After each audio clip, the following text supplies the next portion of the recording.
আসসালামু আলাইকুম ওয়া রাহমাতুল্লাহি ওয়া বারাকাতুহু। ইলমুল কোরআন ইন্টারন্যাশনাল মাদ্রাসার পক্ষ থেকে সকল দেশবাসীদেরকে জানাচ্ছি আন্তরিক মোবারকবাদ। দর্শক, আজকের ইলমুল কোরআন ইন্টারন্যাশনাল মাদ্রাসার যে ছাত্ররা রয়েছে তাদের ভিতর থেকে আপনারা দেখতে পাচ্ছেন মোহাম্মদ হাসিবুল ইসলাম, মোহাম্মদ কায়েস সাহেব, মোহাম্মদ তানভীর এবং এপাশে রয়েছে মোহাম্মদ সাব্বির হোসেন, মোহাম্মদ আব্দুল কাদের। তো আসলে এই যে ছাত্ররা রয়েছে তারা হিফজ নিবে এবং কোরআন নিবে। আমরা সেই অনুষ্ঠানটি আয়োজন উপলক্ষে তার আগ মুহূর্তে প্রথম পার্টে আমরা যেই বিষয়টা আপনাদের সামনে উল্লেখ করব, আপনারা জানেন কিছুদিন আগে এই ছেলেটা কিন্তু অলরেডি ভাইরাল হয়ে গিয়েছে। কেন? এর যে পরিস্থিতি ছিল সেটা আপনারা অনেকে দেখেছেন, আর যারা দেখেননি চলুন আমরা এক ঝলকে দেখে আসি তার পরিবেশটি আগে, তারপরে বলতেছি। আজকের ভিডিওটা সম্পূর্ণ না দেখে কেউ যাবে না, চলুন আমরা তার অবস্থানটা দেখে আসি, গত 5 দিনের আগের অবস্থান। বাবা কি বলছো বলো এখন? আমার 1 সপ্তাহ পর যাইতে দেবে। 1 সপ্তাহ পর তুমি যদি ভালোই চলো, সুন্দরভাবে থাকো, তাহলে 1 সপ্তাহ পর যাইতে দেবো, ঠিক আছে? যদি সুন্দরভাবে নামাজ পড়ো, 5 ওয়াক্ত লেখাপড়া করো, মনোযোগ লাগাও, 1 সপ্তাহ পর যেতে দেবো। কেমন? একবারে চলে যাব। হ্যাঁ, একবারে চলে যাব। একবারে চলে যাবা? কেন? হ্যাঁ, পারবা না?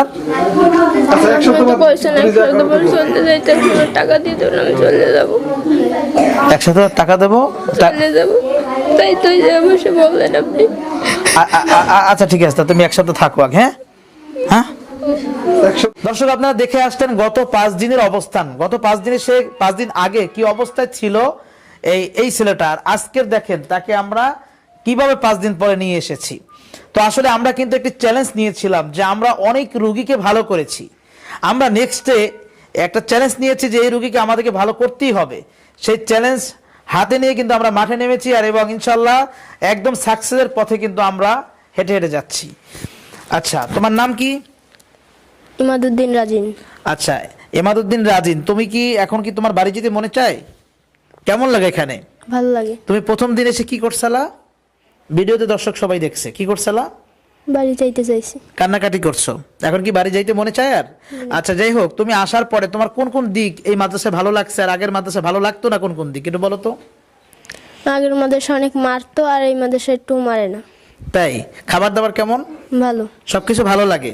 এবং এখানে কি কি সুবিধা পাচ্ছ? ক্যামেরার সামনে দাঁড়াইতে পারতেছো, ইসলামী সঙ্গীত গাইতে পারতেছো, বক্তৃতা শিখতে পারতেছো, নাকি অনেক কিছু শিখতে পারতেছো, এগুলো কেমন লাগে তোমার কাছে? আমার কাছে অনেক ভালো লাগে। এবং আমরা যে মাঝে মধ্যে খেলাধুলা দিই, বিনোদন দিই, এগুলো কেমন লাগে তোমার কাছে? ভালো লাগে। সব মিলিয়ে কি এখানে তোমার মন স্থির হয়েছে এখন? জি। আগে কোনো জায়গায় তোমার মন টিকতো না, তাই না? জি না। আচ্ছা, তাহলে তুমি আজকে তোমাকে নিয়ে যে আমরা যে বিষয়টা সব থেকে গুরুত্ব দিয়েছি যে ইসলামী সঙ্গীত শিখানোর সাথে সাথে তুমি এই মাদ্রাসার সাথে সেটিং হয়ে গিয়েছো। এখন তুমি সর্বপ্রথম আমাদের কোন ভিডিওটা দেখেছিলে এবং কোন সঙ্গীতটাকে শুনেছিলে? আবির ভাইয়ের যে গজল গাইছে সেটা। হ্যাঁ, কোনটা? যে রাসূল তোমায়। রাসূল তোমায় ভালোবাসি, এইটা তুমি সর্বপ্রথম আমাদের এই ভিডিওটা দেখে তারপরে চিন্তা করছো ওই মাদ্রাসায় যাবো, ওই হুজুরের কাছে যাবো, তাই না? এই চিন্তা করেছো। আচ্ছা ঠিক আছে, তুমি কিছুদিন আগে যে অবস্থানে ছিলা সেটা সবাই জানে বাংলাদেশের। এখন আমরা তোমার কাছ থেকে শুনবো, তো তারপরে আমরা আরিফ বিল্লাহ সাহেবের মতামত নিব।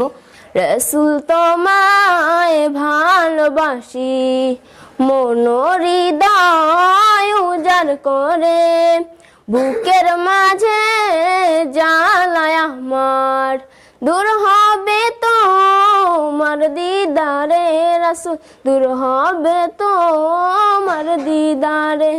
আসসালামু আলাইকুম ওয়া রাহমাতুল্লাহি ওয়া বারাকাতুহু। কি তোমাকে ভয় লাগতেছে? হ্যাঁ দর্শক শ্রোতা, আসলে আপনারা দেখতে পেলেন আসলে একদম নূতন। আমরা 5 দিনের ভিতরে কোন পর্যায়ে নিয়ে এসেছি সেটা একবার ভাবুন। তুমি কি এর আগে কোনোদিন এত বড় অনুষ্ঠানে কখনো কি গেয়েছো সঙ্গীত? জি না। এবং এত বড় ক্যামেরার সামনে কোনোদিন গিয়েছো? জি না। তো চিন্তা করতে পারেন 5 দিনের রেজাল্ট যদি এই হয় তাহলে বুঝতেই পারতেছেন যে বাদ বাকি যে এখনো কত লং সময় এখানে সে থাকবে, সে লাস্ট পর্যন্ত রেজাল্ট কি হবে অবশ্যই বুঝতে পারতেছেন। কারণ সাব্বির হোসেন যে গজলটা গেয়েছে যে ছেলেটা, ওর একই অবস্থা ছিল, এর থেকেও করুণ অবস্থা ছিল। তো 5 দিনের মাথায় যেই ছেলে মাদ্রাসা থেকে পালিয়ে চলে আসতো, যেই ছেলে মাদ্রাসায় পড়তে চাইতো না, সেই ছেলে 5 দিনের মাথায় ভরা মজলিসে, এখানে দেখেন কত ছাত্ররা বসা, এবং এত বড় ক্যামেরার সামনে আমরা এখানে প্রায় 5-7 জন ওস্তাদরা দাঁড়িয়ে আছি, সেখানে দেখেন সে কিন্তু সঙ্গীত গেয়ে শুনিয়েছে। তা আশা করি ইনশাআল্লাহ তাকে এমনভাবে আমরা গড়ে তুলবো, আমরা এটা চ্যালেঞ্জ নিয়েছি, এমনভাবে তাকে গড়ে তুলবো তার ইসলামী সঙ্গীত, তার কোরআন তেলাওয়াত, তার প্রতিযোগিতায় বিভিন্ন জায়গায় অ্যাটেন্ড করা, তাকে এমনভাবে গড়ে তুলবো আপনারা দেখে অবাক হয়ে যাবেন যে একজন পথভ্রষ্ট ছাত্রকে আমরা কিভাবে তাকে ভালোবাসা দিয়ে, আদর করে, স্নেহ দিয়ে, মমতা দিয়ে তারপর তাকে বড় করতেছে এবং তাকে আমরা এই পর্যায়ে নিয়ে আসতেছি। এই যে ছেলেটা বললো যে অন্য মাদ্রাসাতে ব্যবহার ভালো করে না, খারাপ করে, এটা আমাদের একটা অভ্যাস, আমাদের ওস্তাদের অভ্যাস, বাচ্চাদেরকে মোটে সহ্যই করতে পারি না। আরে ভাই, বাচ্চাটাকে নিজের ছোট ভাইয়ের মতো দেখুন, নিজের সন্তানের মতো দেখুন, তাহলেই আপনারা পারবেন। আমাদের কোনো বাচ্চা এখান থেকে যেতে চায় না, প্রত্যেকটা বাচ্চা যে আসে সেই ইনশাআল্লাহ এখানে টিকে যায়। তো দর্শক, এটা আল্লাহর রহমত এখানে আছে এবং ওস্তাদরা যারা মেহনত করতেছে, যারা এখানে খাদেমগণ রয়েছে, সবাই আলহামদুলিল্লাহ অত্যন্ত তারা এক কথায় কি বলবো যে আন্তরিক বাচ্চাদের প্রতি, তাই কিন্তু এই অবস্থা। হাফেজ আরিফুল ইসলাম, আপনার কাছ থেকে জানতে চাই, এই বাচ্চাকে আমরা চ্যালেঞ্জ হিসেবে নিয়েছিলাম, সর্বোচ্চ আমাদের সাকসেস হবে এই বাচ্চাকে ঠিক করতে পারলে। কোন পর্যায়ে আছে, কেমন আছে, কি অবস্থা, কেমন লাগলো? জি আলহামদুলিল্লাহ, আল্লাহর কাছে শুকরিয়া যে যখন কোনো অভিভাবকরা এরকমের ছাত্র নিয়ে এসে এবং যখন তার ব্যাকগ্রাউন্ডস বলে যে কখনোই মাদ্রাসায় থাকতে চায় না বা বিভিন্ন রোগের কথা তারা যখন উত্থাপন করে এবং সেই ছাত্রগুলো যখন আমাদের এখানে রাখার পরে অল্প দিনের ভিতরে যখন একটা পরিবর্তন আসে তখন আমাদের ভেতরেও আনন্দ লাগে এবং গার্ডিয়ানরাও অবশ্যই অবাক হয় যে আমরা ওকে কত রোগী মনে করছি, এমনকি ওর ব্যাপারে তো মনে করছে যে ওর জিনের সমস্যা আছে, এটাও তো বলছিল নাকি।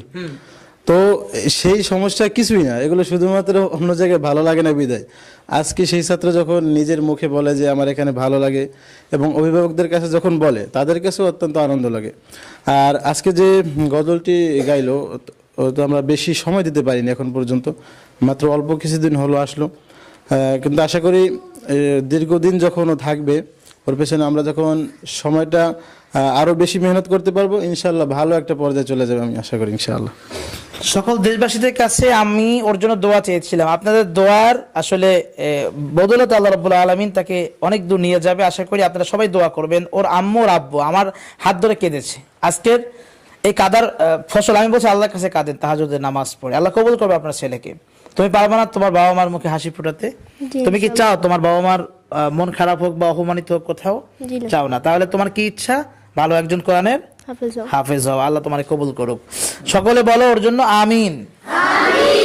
তো দর্শক, আপনারা শুনে আসলেন, আজকে ভিডিওটা প্রচুর পরিমাণে শেয়ার করবেন। আমরা চ্যালেঞ্জ হিসেবে নিয়ে থাকি প্রত্যেকটা বাচ্চাকে, আর যখন দেখি একটা পথভ্রষ্ট বাচ্চাকে আমরা ভালো করতে পারি, এর থেকে আনন্দ আর কিছু নাই। আমাদের অনেক কষ্ট হয়, শত কষ্টের মাঝেও কিন্তু আমরা তখন আসলে খুবই আনন্দিত হই যখন একটা বাচ্চাকে ভালো করতে পারি। আর আমাদের থেকে বেশি আনন্দিত হয় যারা তার অভিভাবক থাকে, তারা কিন্তু এক পর্যায়ে হতাশ হয়ে গিয়েছিল। তোমার বাবা তোমাকে বলেছিল কি, তুমি যখন মাদ্রাসায় পড়তে চাওনি বা আসতে চাওনি কোনো মাদ্রাসাতে, তখন বলেছিল কি তোমাকে কি কাজে দিয়ে দেবে? কি বলছিল? কাজে দিয়ে দেবে। আচ্ছা, কি কাজে? ওয়ার্কশপের কাজে তোমাকে দিয়ে দেবে। তো চিন্তা করেন, এমন পর্যায়ে সে চলে গিয়েছিল। সেই ওয়ার্কশপের কাজের ছেলেকে ধরে এনে আবার আল্লাহর রহমতে আমরা একটা পর্যায়ে নিয়ে এসেছি। ইলমুল কোরআন ইন্টারন্যাশনাল মাদ্রাসা আপনাদের পাশে আছে, পথভ্রষ্ট মানুষের পাশে আছে এবং ছাত্রদের পাশে আছে যারা একদম খারাপ হয়ে যাচ্ছে, লাঞ্ছিত হয়ে গিয়েছে, কাজ হচ্ছে না। ইলমুল কোরআন ইন্টারন্যাশনাল মাদ্রাসা সে সমস্ত ছাত্রদেরকে পরম মায়ায় মহব্বতে ভালোবাসা দিয়ে তাদেরকে এমনভাবে গড়ে তুলে তারা ইনশাআল্লাহ অনেকেই সাকসেস হয়ে যায়। আল্লাহ রাব্বুল আলামিন যারা নিয়ত করেছেন ইলমুল কোরআন ইন্টারন্যাশনাল মাদ্রাসায় পড়তে দিবেন এবং পথহারা যে ছাত্রগুলোকে নিয়ে আমরা মেহনত করি, আল্লাহ আমাদেরকেও এবং আপনাদের দোয়ার বদৌলতে সকল ছাত্রদেরকে যেন আমরা এইভাবে চ্যালেঞ্জ হিসেবে নিয়ে আল্লাহর রহমত যেন আমাদের উপরে নাজিল হয়, প্রত্যেকটা ছাত্র উপরে নাজিল হয় এবং আমরা যেন সুন্দরভাবে কোরআনের হাফেজ হিসাবে গড়ে তুলতে পারি। আল্লাহ সেই তৌফিক দান করুক। সকলে আমাদের জন্য দোয়া করবেন আর সকলে আরেকবার বলো আমিন। ইলমুল কোরআন ইন্টারন্যাশনাল মাদ্রাসায় ভর্তি চলছে, ভর্তির জন্য স্ক্রিনে দেখানো নম্বরে ফোন করবেন। আমাদের মাদ্রাসার লোকেশনটি কোথায় অনেকে জানতে চেয়েছেন। পিরোজপুর জেলা মঠবাড়ি উপজেলা মিরুখালী ইউনিয়নে অবস্থিত ইলমুল কোরআন ইন্টারন্যাশনাল মাদ্রাসা, বরিশাল বিভাগ। আমি বলে দিচ্ছি বরিশাল বিভাগ। তো আপনারা ভর্তির জন্য বাংলার যে কোনো প্রান্ত থেকে ভর্তি করাতে পারেন। আমাদের পুরা এই মাদ্রাসাতে এখন বর্তমানে 20-30 জেলার ছাত্র রয়েছে, 20 জেলার ছাত্র এখানে পড়তেছে। তো আপনারা নির্দ্বিধায় একদম এখানে দিতে পারেন। অনেক কথা বললাম, আজকে শেষবারের মতো বলবো, যেভাবে আপনারা এই ছেলেটাকে ভাইরাল করেছেন আরো একবার শেয়ার করে সারা বাংলাদেশে ছড়িয়ে দিন যে ইলমুল কোরআন ইন্টারন্যাশনাল মাদ্রাসা একমাত্র পারে যারা এই লাইন থেকে লাঞ্ছিত হয়ে গিয়েছে, লাঞ্ছিত হয়ে তারা একদম চলে গিয়েছে, যারা এই লাইন থেকে কাট অফ হয়ে গিয়েছে, যারা পারতেছে না কোনো কায়দায় ছেলেদের সাথে শক্তিতে পারতেছে না, বুদ্ধিতে পারতেছে না, আমরা তাদের পাশে আছি। আমরা প্রতিজ্ঞাবদ্ধ এই সন্তানগুলোকে আমরা ইনশাআল্লাহ ভালো করব। ভালো থাকুন, সুস্থ থাকুন, আবার দেখা হবে নতুন প্রোগ্রাম নিয়ে। আর নেক্সট আমাদের আজকের আমরা যে প্রোগ্রামটি শুরু করতে যাচ্ছি এখনই, যেটা আমরা কোরআন দিব, হিফজ দিব, আপনারা দেখতে থাকুন। দ্বিতীয় পার্টে আমরা আসতেছি। আসসালামু আলাইকুম ওয়া রাহমাতুল্লাহি ওয়া বারাকাতুহু।